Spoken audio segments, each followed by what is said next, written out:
So there's a name that is suddenly everywhere again. A name that, let's be honest, many of us probably thought was in the rearview mirror.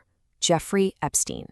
The whole case has just been blown wide open, and today we're going to get right into the one thing that's causing this huge firestorm and, what it all actually means. And you're probably asking the same thing I was. Why now? Right? This case feels like old news. But here's the thing.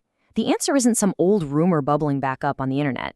No, it's something very specific, very new, that just happened. So let's get into what's really driving this. This isn't random. It's not about old conspiracy theories making the rounds again. This is all coming from one single official action that just went down in Washington.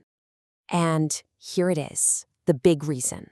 The House Oversight Committee just dropped thousands of pages of brand new documents. And we're not talking about a rehash of stuff we already knew. No way!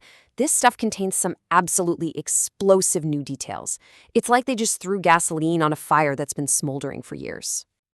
Okay, so what's actually in these files that has everyone talking? Because it's not just the sheer number of pages that's making headlines. It's the very, very sensitive stuff that's inside them. This is where things get really, really specific. For the first time, we're actually seeing private emails written by Jeffrey Epstein himself. And these emails, well, they make some direct and pretty startling references to his relationship with former President Donald Trump. Okay, check this out. This first quote is from an email Epstein actually wrote from jail right before he died. It's an absolute bombshell, and it immediately became a political flashpoint. Honestly, it raises way more questions than it answers. And then there's this second quote from way earlier. This one is, well, it's a lot more cryptic, and it's just added even more fuel to the fire. The dog that hasn't barked. I mean, what does that even mean?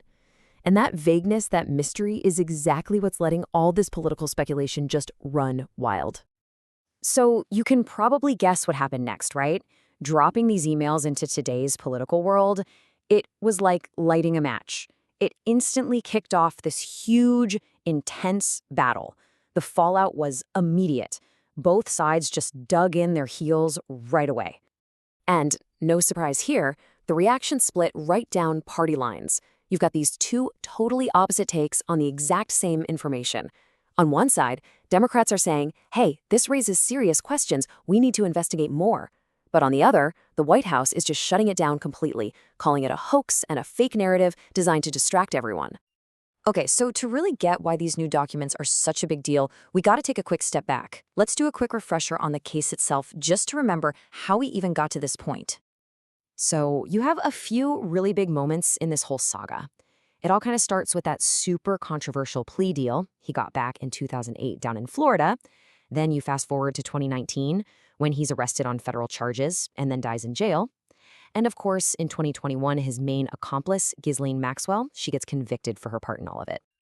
And let's just be really clear about what we're talking about here. The actual crime at the heart of all this. Before he died, Epstein was facing federal charges for running this massive, horrifying sex trafficking ring. It involved abusing countless young women and girls, many of them minors, for years. But here's the thing. This new document dump didn't close the book on this story. Not at all. In fact, it did the opposite.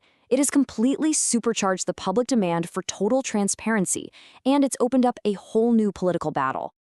So, what happens next? Well, releasing these emails has just made people want to see everything else. And now you've got this, and this is pretty rare, a bipartisan group of lawmakers who are trying to force the government to release it all. And they have a specific way to do it. It's this political tool called a discharge petition. Basically, this bipartisan group got enough signatures to go around the party leaders and force a vote for the entire House. And that vote, which is happening next week, is on a bill that would literally compel the Department of Justice to release every single remaining file. And that's where we are now, left with this huge, unanswered question. This first batch of files created a massive political firestorm. But you gotta wonder, is it just the tip of the iceberg? The one question that everyone is asking is as simple as it is chilling. What else is still out there, hidden in the shadows,